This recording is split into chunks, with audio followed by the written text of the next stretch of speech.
Hey, everybody, welcome to the Blendr Report, where news meets rational thinking. I'm your host, Jonathan Harvey. This is your co host, Liam DeBoer.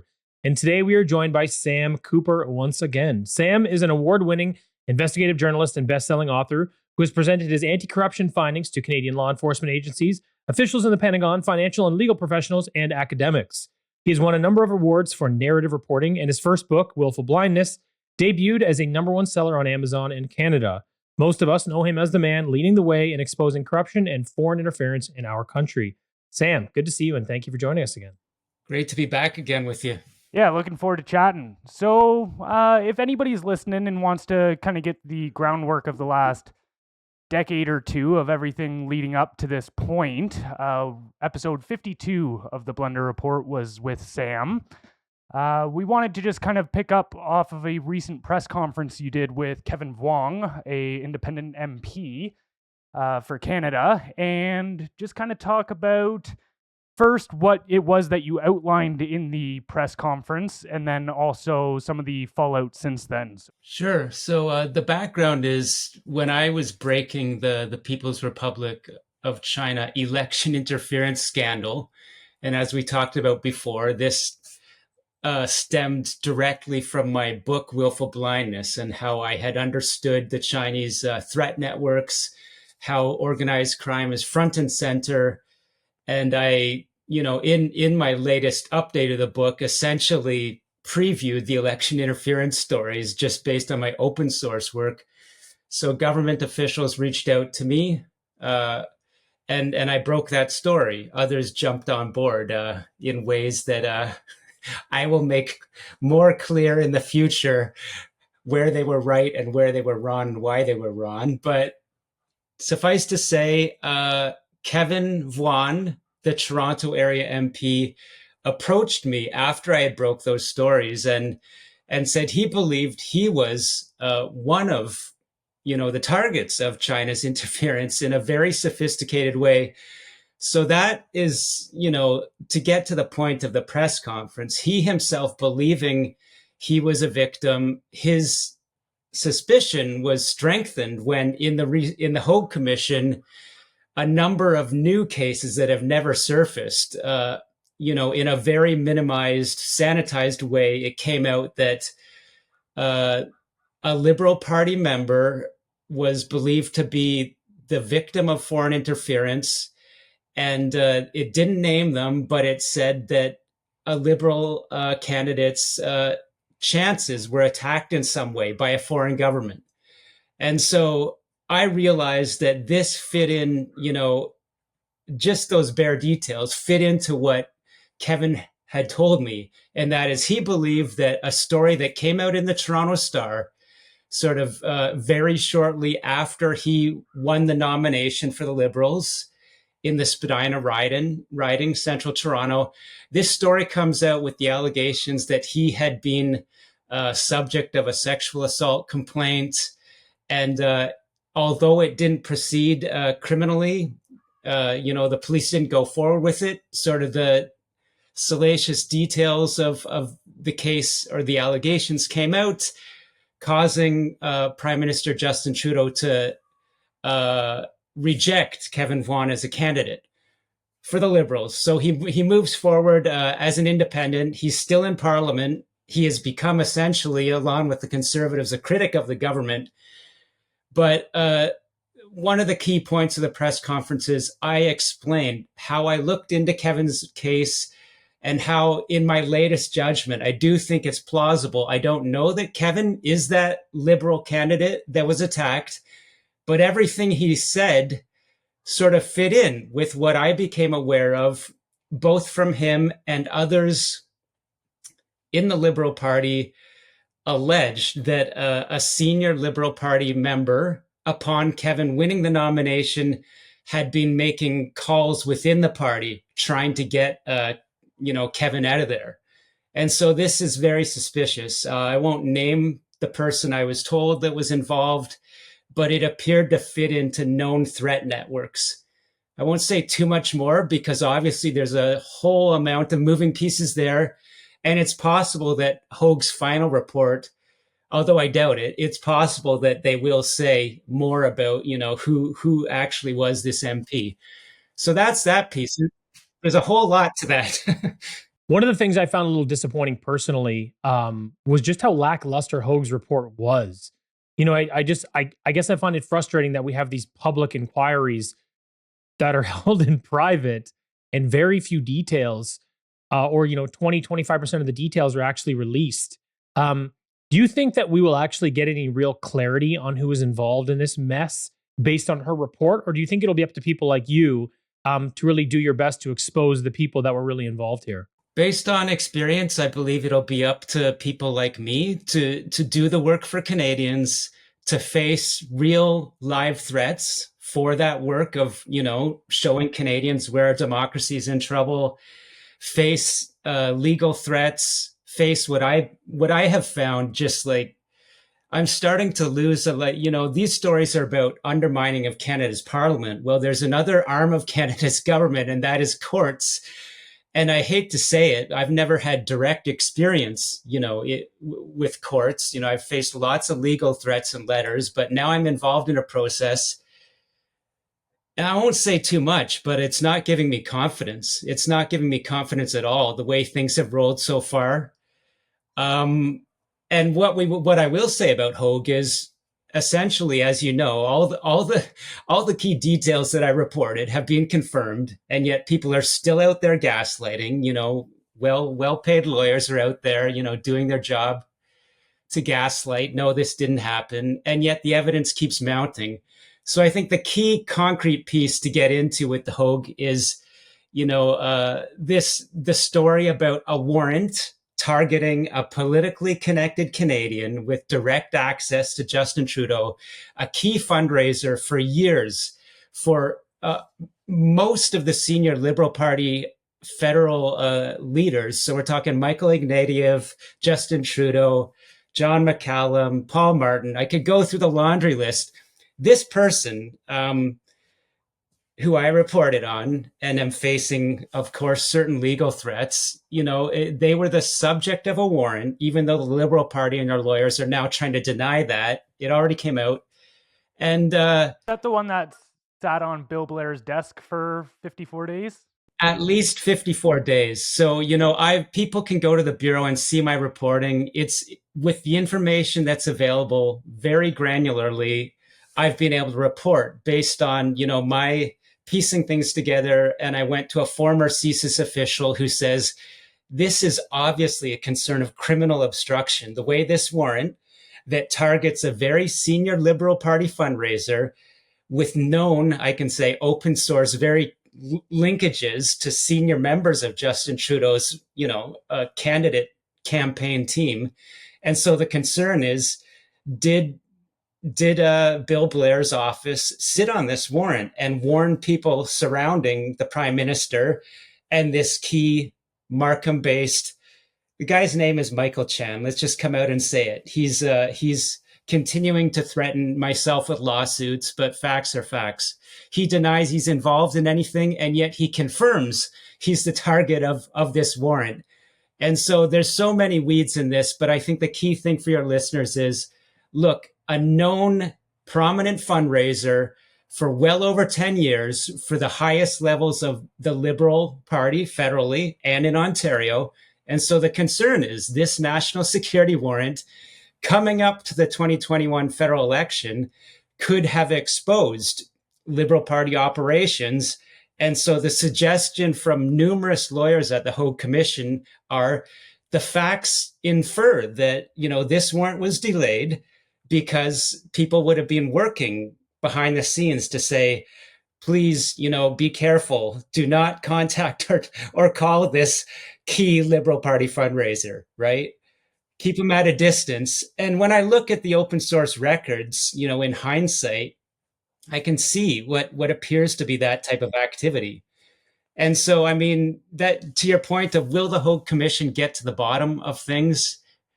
It's a two-part answer. This is a historic amount of documents have come out proving Canada is in very deep trouble.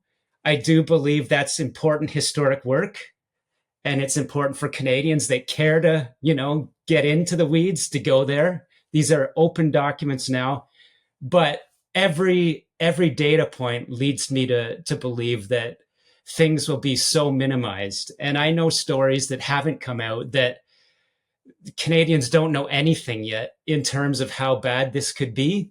And so I'm going to stay on the right side of trying to not, get more legal letters and more intimidation. But look, this is bad, and it's a lot worse than we know so far. Well, one of the things there that you've reported is about, I think the number was it 49? 41. Or 41 PRC linked candidates, correct?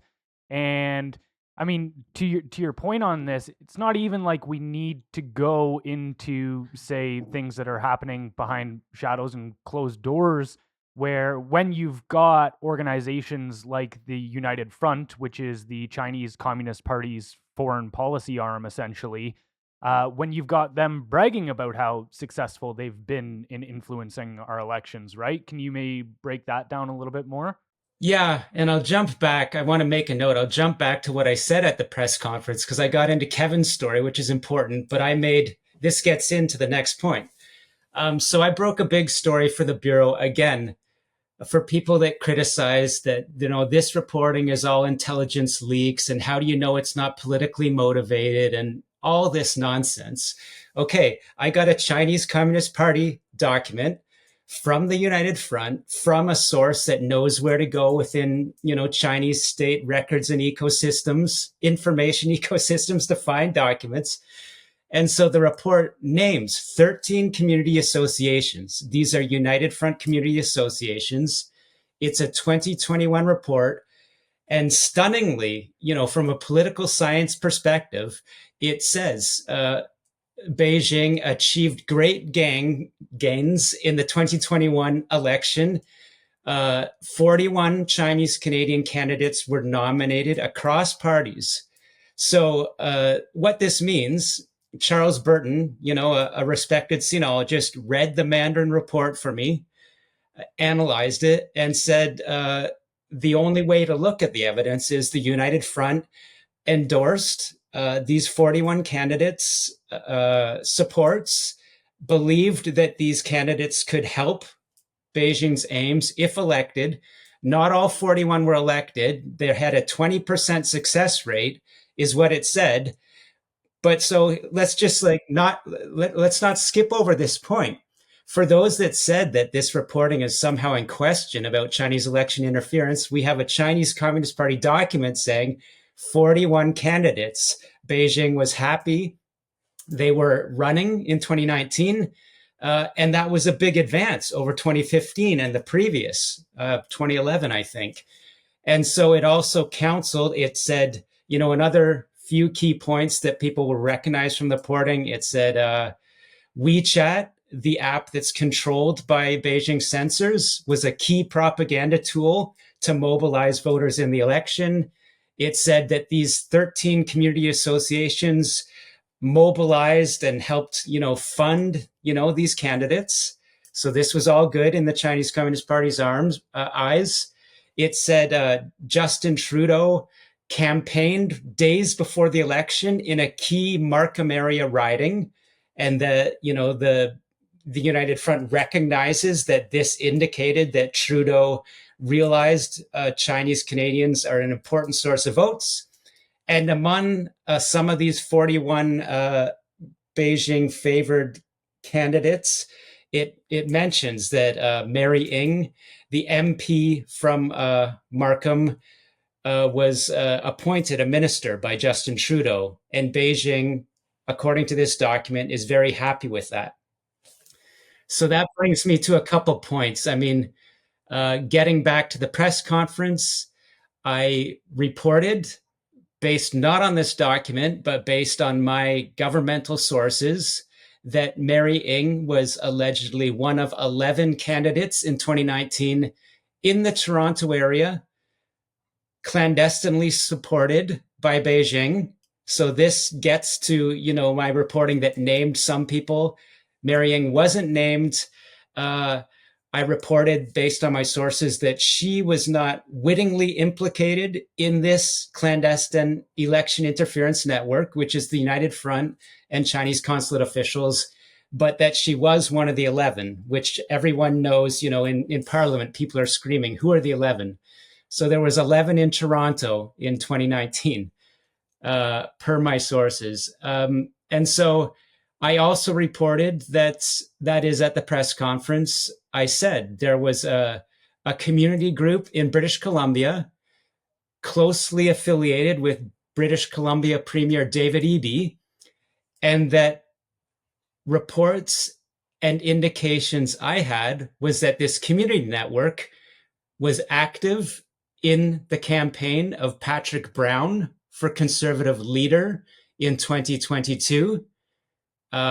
We all know some recent news about Patrick Brown pointing to other things, and I'm sure we'll get into that. But here, I indicated that this community group in British Columbia that was supportive of Premier David Eby, evidently also involved with Patrick Brown's campaign. Important. And so let's take a step back from the press conference. This very same community group in Vancouver was named specifically in this document that says Chinese Communist Party document that says 41 candidates in 2019. And it specifically pointed to this very same community group that I named in the press conference based on other sourcing. So just lining up concrete evidence of the path that, taking a step back, how are some candidates supported in elections? How are some leadership contenders supported?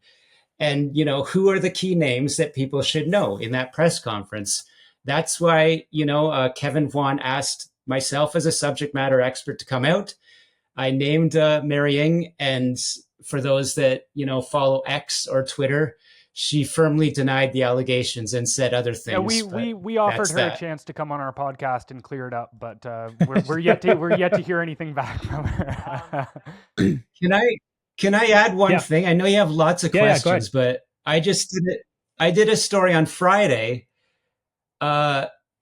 following the patterns of a case in Boston that accuses a proxy for Beijing for being involved in, counter rallies against Hong Kong democracy activists, other activities. And I did a report for the Bureau showing the connections between the activities in the United States and globally, activities in Vancouver and Toronto, and the linkages through the United Front to community leaders in Toronto that I'm indicating are involved in the same activities with the same Liberal Party fundraisers. And it's very interesting to me as I timeline things as an investigator. Mary Ng, then a candidate in 2019, attends a Beijing 70th anniversary of the People's Republic event with consulate officials in Toronto. And in a speech, she gives credit to these very same Toronto community leaders that I am saying are connected to Beijing's United Front activity. That's before the election. So what does that say? I mean, that's an interesting thing to look at, I think, that hasn't come out in the Hope Commission. I actually had I wanted to kind of dig in a little bit to David Eby and then maybe Patrick Brown. I'm interested to hear about that, just because the proximity with Brown, obviously, and where we are. But I was wondering if you could give us a little more information on David Eby and the recent BC elections. And to me, it seems like if you look at the numbers and how it seemed the Conservatives were going to win and they still didn't, it didn't happen, didn't come together. What is your opinion on sort of how that shook out and how Eby was involved in, funding some of these groups and how this was maybe cycling back to him and sort of, bringing out the voters he needed to maintain power there? Yeah, well, what we can say with concrete facts is, again, this was a big story for me. Open source records show that as Attorney General in should be 2020, David Eby approves a grant of $20,000 to his personal, community outreach advisor, who is a journalist named David Ding Guo, who I've been looking at for a long time. I looked at in my book, Willful Blindness.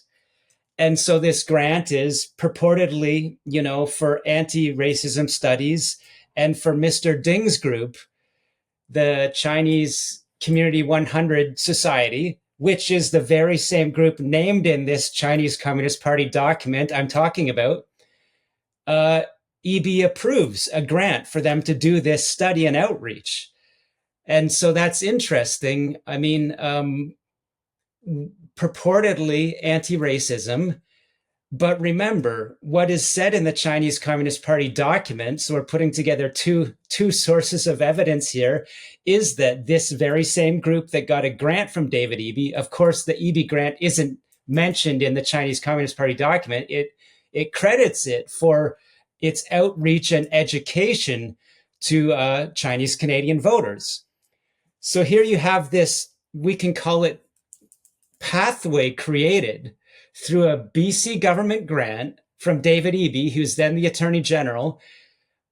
We could say legitimizing, his advisor's activities to do outreach with Chinese Canadian voters and make those connections. I don't think it's a very big stretch of the mind to ask if this very same group is credited in Chinese Communist Party documents for its engagement with voters in Canada.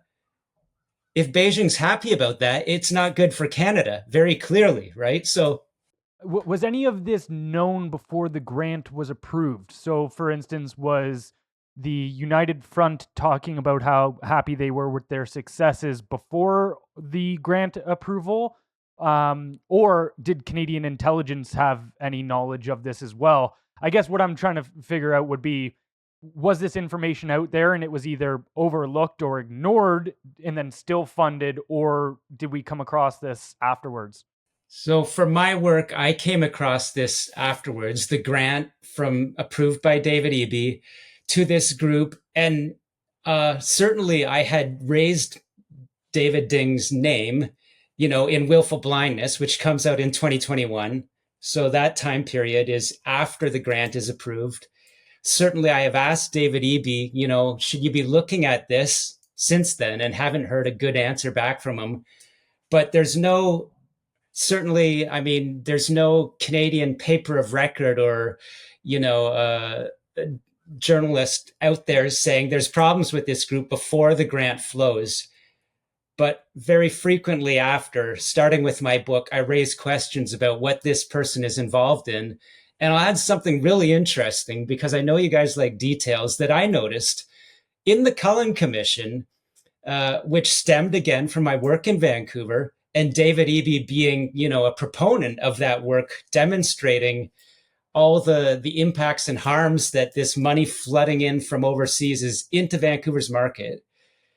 Eby and others said, this is important reporting. They did their own work. And after David Eby made a number of comments about, questioning money coming from China, corruption from China, impacts on our markets, he then issues a public apology to the Chinese community at large, and specifically to David Ding Guo. And this even comes out in the Cullen Commission. He says, I apologized for my remarks.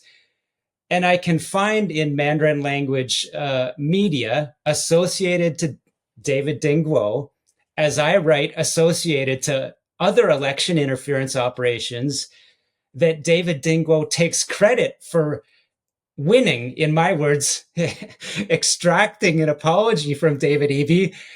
And David Guo and his media now go out to the community and say, David Eby is a good guy. He's for the community. He apologized, right? So you can see, my question as an investigator is, did David Eby scramble down from a true position, that is, there's major problems with money from China coming into Vancouver, major problems. Did he scramble down, go to heel, and then get community support from David Ding Guo and those networks as a result? Furthermore, does the grant to David Ding Guo in 2020 go, around the same time? And, as for Canadian intelligence view of what's going on around David Eby, we certainly know that there have been discussions there's so many details to talk about, but David Eby, the Hague Commission documents say he went to Ottawa and asked Justin Trudeau's national security advisor how he can know if there are candidates of concern in his party with links to organized crime or foreign states. And so clearly he has in his mind, whatever way you want to look at it, he's aware of concerns, but we don't have, many or any specific details from Canadian intelligence regarding their potential concerns with the recent British Columbia election. But I will add this. I mean, I and others noticed that media entities, again related to David Dingwall, put out advertisements accusing the Conservative leader, John Rustad, of being ready to flood, guns into BC's streets.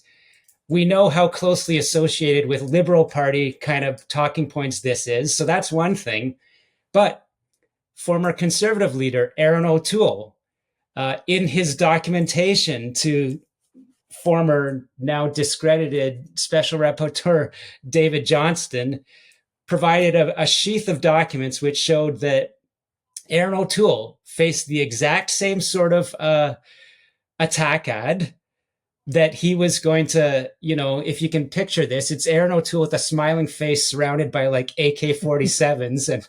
And then there's some Mandarin text that says, this guy is going to flood your streets with guns. But the key point here, mark this. This is in the supermarket owned by a very key United Front leader in Toronto who shook hands with Xi Jinping in 2019, who was supported. Their group was supported by Minister Marying, rather a candidate Marying back in 2019. This person is directly related to key Liberal Party fundraiser that's target of the warrant that was delayed in Bill Blair's office. So I could go on, but the nexus between the United Front and attack ads on Conservatives and support for the Liberals, to me, it's very clear. I don't see the Hague Commission laying it out like I do, but I see various pieces of documents that support what I'm saying. Well, the hypocrisy of kind of sounding the alarm about conservatives in guns in the country is pretty ironic, just considering that, okay, some of these, in our last episode, again, if anyone wants to go dig into it, we did discuss how the Chinese Communist Party is linked to international crime groups like the Sinaloa cartel. Even too, we saw recently the drug bust that was out in BC that happened, assuming that it was all very connected to those same groups. So we have these groups which are flooding illegal guns into our country. The Peel Regional Police recently said that they believe 90% of the guns they find in crimes have been smuggled into the country, not purchased legally or anything of that matter. They assume that the rest of those 10% are also smuggled in. So it's just very ironic to me to see that, they're placing attack ads about firearms in the country, and presumably that's going to be a danger to Canadian citizens when, again, these organizations are linked to those exact smugglers. Yeah, I mean, I'm nowhere on gun politics, but what I can say is that people purchasing them legally in Canada, not the problem, isn't the concern. The concern is more related to what the U.S. government is concerned about, that we have, garbage laws on organized crime, garbage laws and protections at the border, etc. One of the things I kind of wanted to dive into is I actually wanted to hear more about the Patrick Brown stuff, because I mean, that does kind of lean into the conservative side anyway. Do you want to kind of elaborate on that? Yeah, I mean, absolutely. I did a report back in one of my first big reports for the Bureau was that a federal party in 2022, so obviously it was the Conservatives, has its leadership race infiltrated both by India and by Chinese proxies, right? And so, I mean, we can get into what CBC reported and why, but I was the one that broke the story that clearly the Conservative Party was subject of interference efforts from an Indian actor. I reported that. I reported on the same side that clearly China had a proxy for China, was signing up Conservative Party members, was making calls that a party that is taking hawkish stances against China can be made to be more friendly to China if we get more members in and if we can elect the next leader.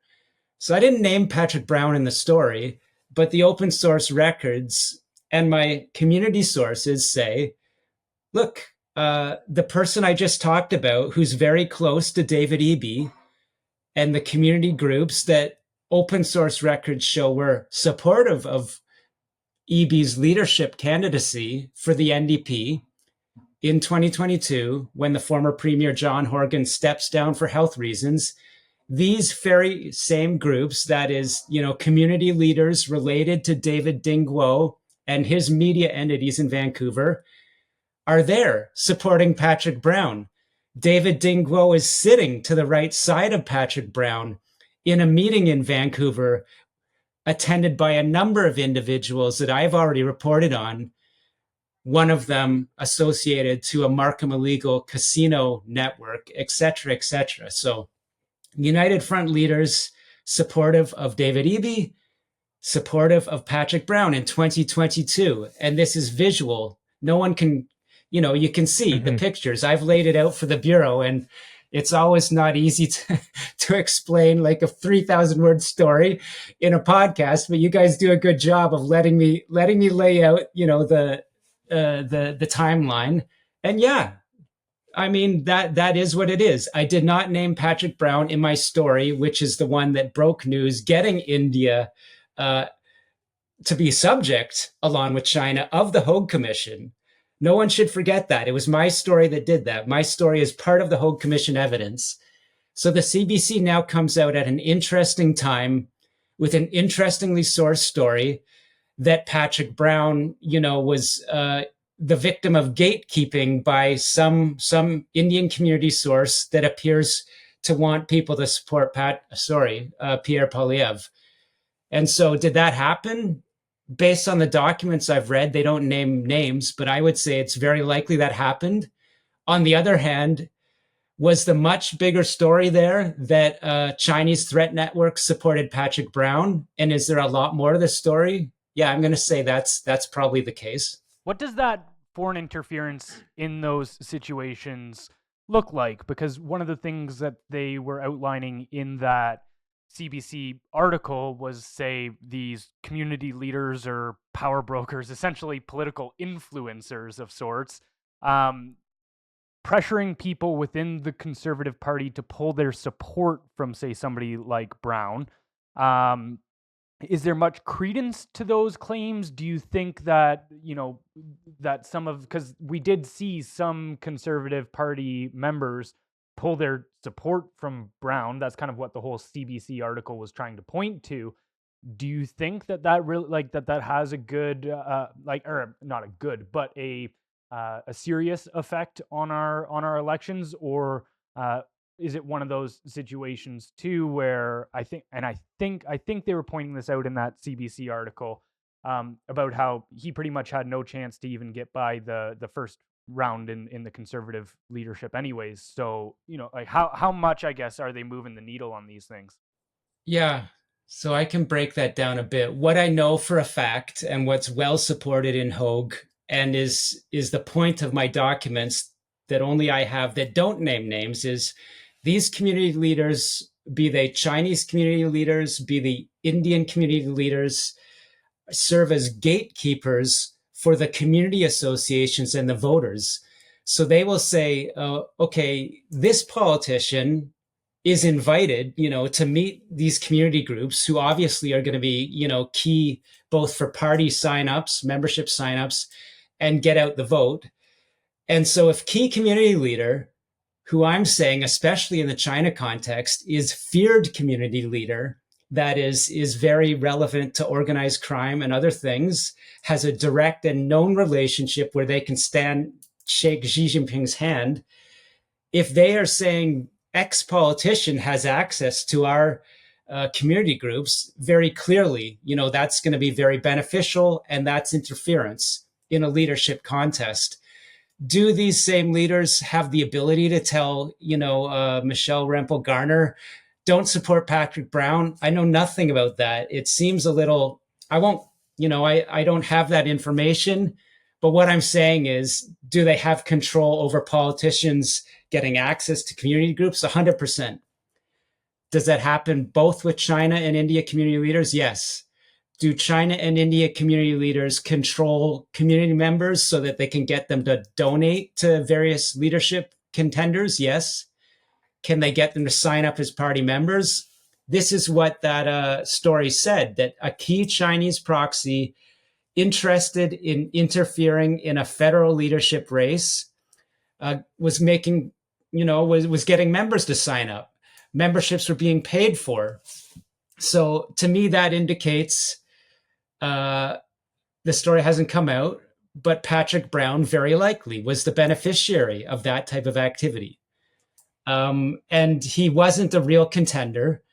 He already had some issues surrounding him where no one Conservative Party wide, I think, gave him a very big chance. But you do have to ask the question, could support from China and their networks have made him a real contender, who very clearly were involved, as I reported, indications were from within the Conservative Party. There's a wing of the United Front that takes down Aaron O'Toole for being too hawkish. So into that void, do they try to insert a pro-China leader? I'm saying the facts, what is known in open records, pieced together with anonymized intelligence, suggests that. And so I don't know exactly. I believe Brown was disqualified at some point. So there's probably a lot of questions to answer around that. And the piece we haven't discussed is, where does the Khalistan or Sikh community come into this? And I think people are missing something big. We're talking about China, India, Iran, Pakistan.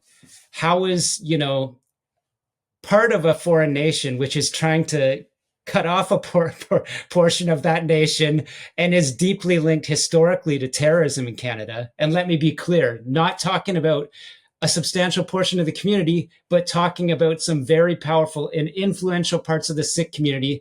They're involved in foreign interference in Canada. There's no question. So when you look at the, just say India at large, you said India, Pakistan, Iran, you look at the Khalistan. When you look at how their populations continue to grow inside Canada, and it looks like they're more supporting the conservative side than the liberal side, do you see this becoming a major factor in upcoming elections? Like, do you think this population growth is going to turn India into the next China in terms of the amount of influence they have over our elections, albeit maybe for the conservative side, but either way, still interference? Yeah, no doubt. I mean, the whole point of the foreign interference story is, although it's difficult and sensitive to say, CSIS was always focused on the issue that this is about leveraging of diaspora communities who, in the vast majority of cases, are involved people that, have come to Canada for a safer, a less chaotic, a more democratic life. And yet hostile foreign regimes are in there meddling, bribing, corrupting, threatening. And that's the real problem. This is what CSIS is concerned about. Other arms of the Canadian government, as I've reported for the Bureau, in documents, it says they were discounting this. They're focused on cyber espionage and things like that. But it's that leveraging and meddling of growing diasporas which raises the concerns about Canadian sovereignty. Because if you don't have the right laws to counteract that, if you don't have the right message to those powerful foreign regimes that are increasingly brazenly and without any, impediment using their population, they're not their populations, they're people that used to come from that country, and they're being treated like they still live in that country. If we can't counter that, then absolutely, it's a growing concern. Well, I just want to add some context here to kind of the whole Khalistan and India situation for any listeners who might not be too aware. So yeah, Khalistan is a Sikh movement which seeks to establish a independent nation at essentially in between Pakistan and India. And what's really interesting to kind of what you're talking about here is a lot of the people from India that immigrate here, they're trying to get away from a lot of the chaos and cultural conflict, because like India isn't really a monolith. You've got these two different groups, the Sikhs and the Hindus being the dominant. But now we're seeing those kind of cultural conflicts stem into places like Brampton recently, where Khalistani supporters went into the largest Hindu temple in Brampton there, and it turned physically violent. What's really interesting there as well is you've kind of got the Hindu, more Modi, the establishment India side supporting Polyev, seemingly, or at least the Conservative Party. And then on the other side, with the Khalistan movement, we've got Jagmeet Singh, who we know is an open supporter of the Khalistan movement. He spoke at their events before. There's actually even a crazy video online watching Singh sit right next to a Khalistani operative who's giving a speech to a room full of people, saying that violence is acceptable in the name of this movement. And seemingly he doesn't, he's not the one saying it, but it didn't look like he was doing much to kind of reject that notion. So just kind of, I guess, between these separate factions, because it's also been outlined in certain intelligence reports as well that say Pakistan is influencing the Khalistan movement within Canada, their intelligence agencies, because they just look at it as a way to destabilize India, who they look at as an enemy. So we've got these different groups, Khalistan being backed by by Pakistan. We've got Chinese narco groups being backed by the Chinese Communist Party, and we've got kind of Hindu groups and community leaders being backed by the Indian government and Modi. In terms of like how much each one of these groups has influence over Canada, where would you say that lies? Yeah, so I agree fully that, I mean, Stephen Harper, the Conservatives have tended to be closer to the Indian government, no question. And, that is what it is. There are geopolitical arguments, of course, for that. But the concern is raised that the turn that the Modi government has made is definitely becoming a lot more harder edged. And as I've said, to other people, when people talk about the allegations that the Indian government is leveraging or, turning a blind eye to rough actors involved in organized crime, and they would be going after, Sikh leaders in Canada, I think that's happening. So it's unacceptable. So it raises big concerns, right?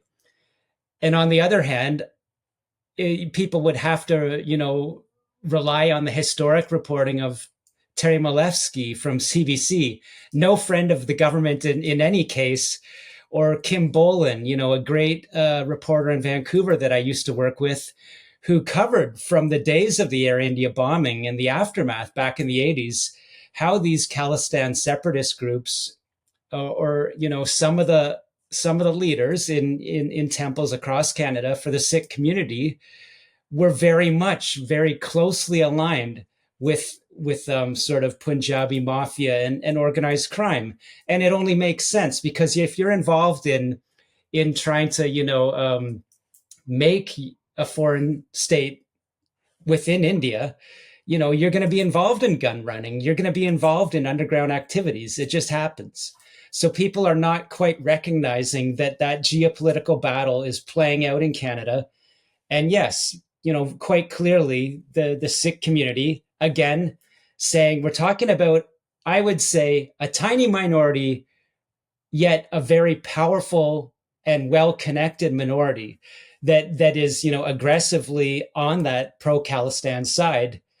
It's a big debate within the Sikh community what to do there, but that is playing out, and that side of politics has been very supportive of the Liberals and parts of the NDP, right? So you have that division. You got the Indian government, the Hindu majority, closer to the conservatives historically. So that breaks down that part of our foreign interference and geopolitical problem playing out in our cities. China, as I think I've told you guys and others, of course, they're after anyone of influence in Canada, politically, historically, starting with Pierre Trudeau Sr. and Jean Chrétien.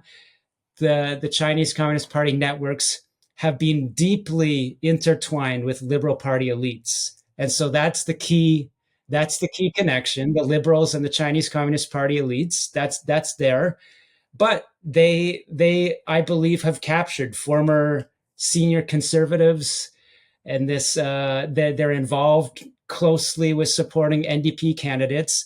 So they're across the board. They're the most sophisticated player, by far the biggest and most dangerous player. But the real compromise there is with the Liberal Party. Yeah, it seems like if you kind of break it down, like China, like you said, is the most sophisticated. They've infiltrated the highest level of Canadian politics across all parties, wherever they're opportunistic and advantageous. So it totally makes sense. I'd say they're obviously top of the food chain. It looks like India is second. I'm not really sure how much influence they're going to have because we haven't had a conservative party in Canada for some time. So I think that's a gray area, but my assumption is that they're probably second in command there in terms of interference. And then you have these smaller groups like the Khalistani groups. Just because, like you said, they're a strong minority, but they're still a minority, and you have to mobilize volume to make a big, significant difference sort of in the electoral process. So that would be kind of my assessment. Does that sound reasonable to you? That's reasonable. And I would put without getting too complicated, Iran is 100% up there, both for the fact that we have major diasporas in Toronto and Vancouver, for the fact that Iran, I'm saying, is clearly working with Chinese threat networks as well as Russian threat networks. There's very complex, geopolitical things going on as we get closer to, I hate to say it, World War III type scenarios. Some even think through proxies. We're pretty much there. But Iran, due to their financial illicit networks in Canada, their partnership with China, and the level of violence they impart on the communities, I would put them right up there with China and India in terms of threats. That's wild. Okay, I kind of want to change gears here as we sort of hit this last big topic for the day. You wrote an article out the other day called Trump 2.0, and it was really about the fentanyl border crisis. Obviously, we know Trump's going to be the next president.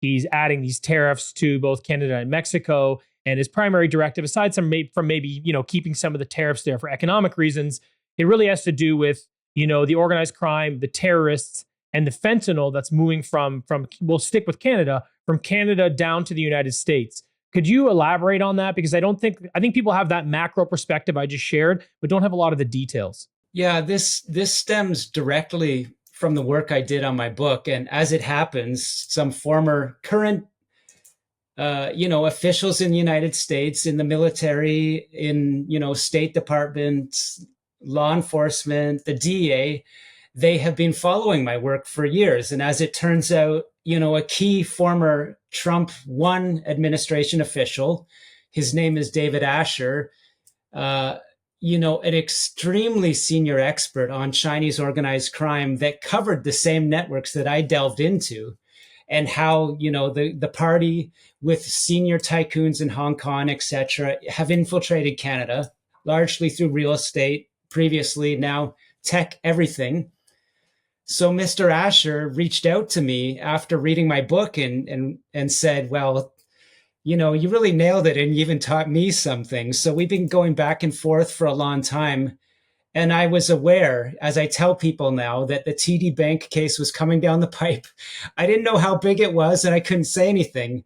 But I knew that, he believed that the United Front triads with direct linkages, if not direct directorship of the Chinese Communist Party, is using these Chinese illicit finance networks in North America to launder fentanyl proceeds, loargely, fentanyl distributed by Mexican cartels, cooked up in Mexico from precursors that, the triads are working together with the cartels, Same thing in Vancouver. We have if people want to be shocked, and it's hard to believe, we have Mexican cartels on the soil working hand in hand with Chinese triad leaders in Vancouver and Toronto.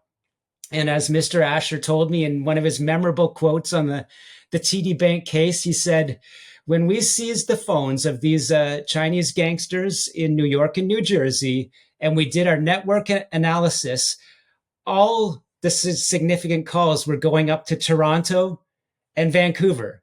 And so command and control for Western Hemisphere money laundering is being run out of Canada, is what Mr. Asher says. And so when I see some of our senior Canadian reporters writing garbage stories saying, oh, there was only this amount of fentanyl that crossed, from Canada into the United States based on CBSA data, how could you be so stupid? It's about a financial system that's been implanted into Canada's economy. It's about the US government's concern that China's United Front, together with Chinese triads, have very significant infiltration into our political and economic system. And that's why, I hate to say it, one of my friends, a former US hedge fund guy, very influential guy named Mark Cahotis, he for years has been calling Canada Arctic Mexico. And, right? So after we see what the US government really believes, that's what it's about, right? We all three of us here know that we haven't been supporting, law enforcement, military. We've got this huge mass of land that is just like year by year, unfortunately, being infiltrated by foreign threat networks. That's the concern of the US government. That's it right there. So it's a lot less about, what you see in the media being like, hey, tighten up your borders. It is the fentanyl, but that's kind of the byproduct or the symptom of the Chinese infiltration, which is really the crux of the issue they're trying to resolve. That becomes very challenging to fix, no? Absolutely. And you nailed it there. When people say, RCMP's commissioner has said he'll put more boots on the ground at the border or this kind of thing, it's just the most infantile understanding of the real problem there. And that is that we don't have the legal system in place to combat hostile state-sponsored crime activity that is, undermining Canada and using Canada as an economic node, right, for China's geopolitical objectives, which, as you guys know, because you follow what I write about at the Bureau, we now have U.S. congressional investigations that say that U.S. law enforcement believes China is intentionally sending fentanyl into the United States, and they want to destabilize society, right? And so when you look at it that way, America, the leader of the world, surrounded by Mexico, which has a huge Chinese crime interference base. Same thing for Canada. This is a military story. It's, at the end of the day, this is where the American concern is. Well, there's always historical echoes, I find, in any situation. And, you even go back to, I think, 18th century, the UK opium wars with China, right? It's like they're using the exact same strategy, or it would seem to me at least that they're using the exact same strategy that Western nations used on them a couple centuries ago, of flooding the population with opium. Obviously, this opium is synthetic, but with that exact purpose, to destabilize. And I think there's also another connection to be made between governments in general and connections to organized crime, when it becomes these governments, they'll have, like, let's say it's the Chinese Communist Party or India working hand in hand with organized crime in foreign nations, is because there's certain things that they can't do on the record, right? And we've even seen in the past, this is the same kind of things that the CIA would be doing in foreign nations, where they use these drug operations in order to make the profits so they can bankroll projects and clandestine projects that they can't necessarily sell to the taxpayers, right? Like, am I don't know, am I pretty close there? Or? Yeah. I mean, the Contra story, at the end of the day, there was some reports that got it wrong, that, like, the CIA wanted crack to be dealt in Los Angeles or things like that. No, they had certain geopolitical aims in Central America. The people that were countering, communist leaning governments had significant ties to transnational drug trafficking. And those are the people that the US government got into bed with, and they got slammed for it. I mean, and to the point where, I just read an interesting book on the history of the efforts to take down Osama bin Laden, and the CIA actually backed away from, really supporting probably the Afghanistan, Northern Alliance leader that had the best chance of taking out bin Laden because he was such a heroin trafficker. Wow. So you can see that the US government has learned its lesson, if you want to put it that way, from getting caught with its pants down in Central America. But it may have led to some not so good outcomes with bin Laden. So there's all kinds of complex stuff that happens. And to your point, yeah, I mean, my most recent information is the US government believes that China absolutely at the highest levels, so I'm talking about Xi Jinping and the powerful families and intelligence military that surrounds them, have been dealing with triads for decades as a key strategy. Interesting. So big question to kind of, before we let you go here, is you spent a lot of time in this space, and it looks like things are continuing to get worse as you have, your open border issues. You have sort of these lax policies when it comes to our electoral process.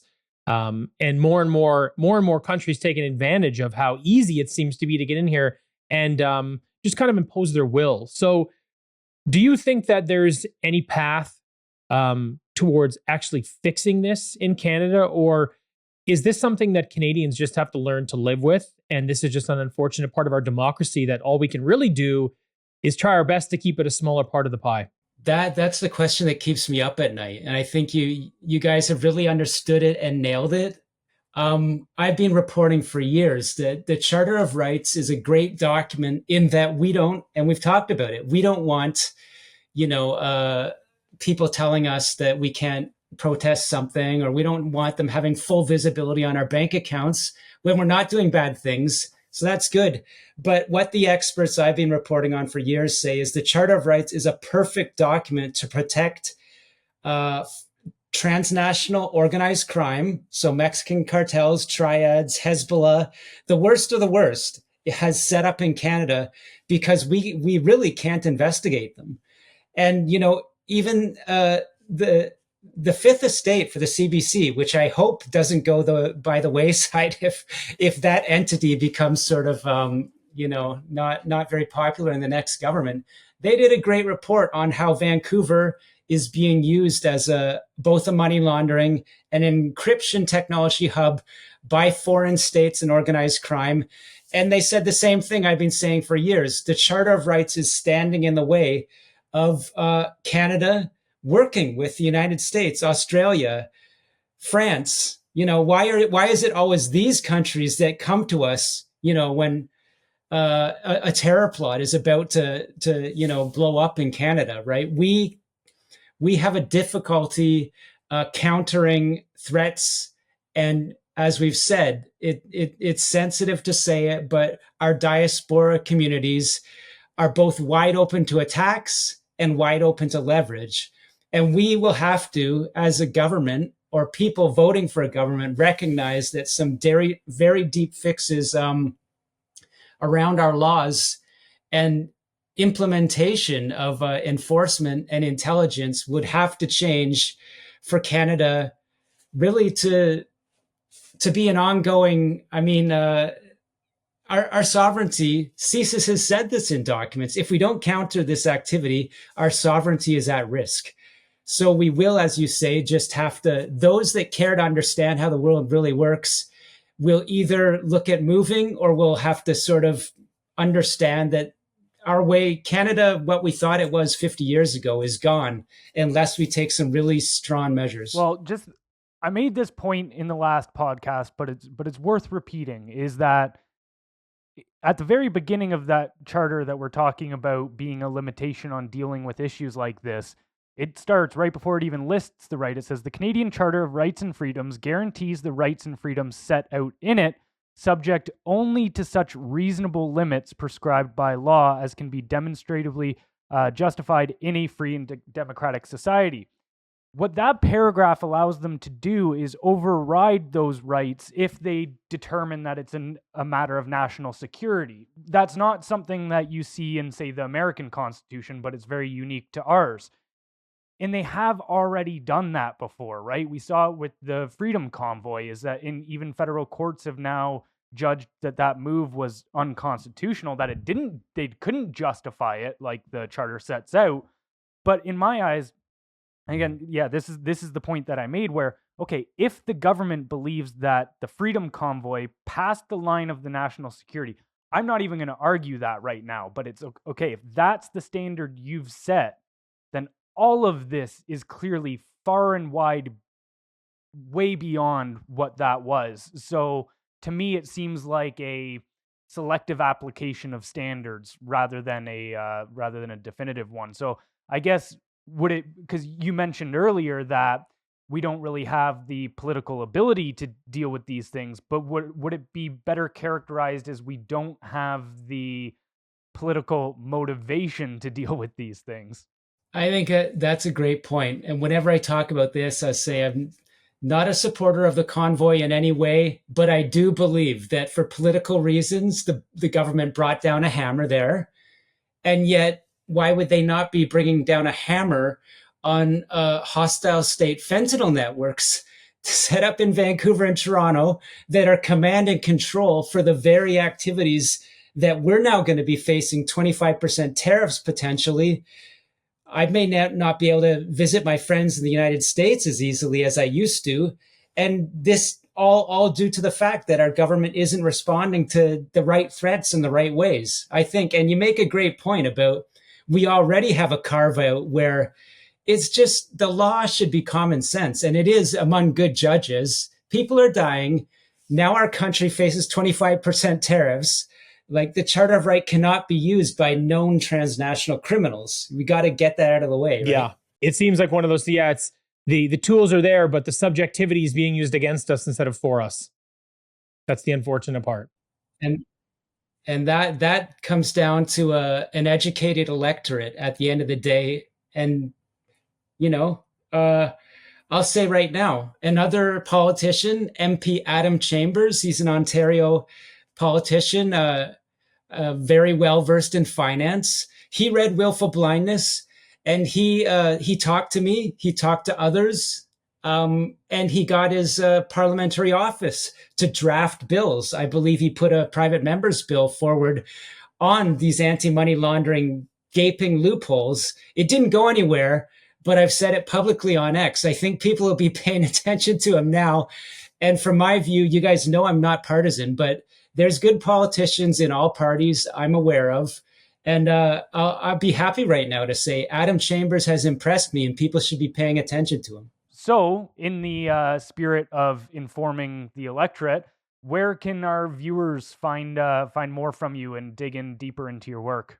Go first to thebureau.news. That's my digital platform startup, started in June 2023 and pushing out about four good stories per week on these issues. And as I say, that really stemmed from my success from Willful Blindness, this book that is being read by good politicians around the world. And that I just did a 3rd edition update on Willful Blindness with a new chapter on how I reported out the Chinese election interference story. So you can get that at Amazon. So go to Amazon and go to thebureau.news and look for my work. Amazing. Sam, you're a gem. I appreciate all the hard work you're doing and what you're doing for Canadians. It was good to chat with you again. And hopefully we can do this again when more inevitable nonsense, continues to happen in Canada. Yeah, let's do it again. Great talking, guys. All right. Thanks. Cheers. Bye, everybody.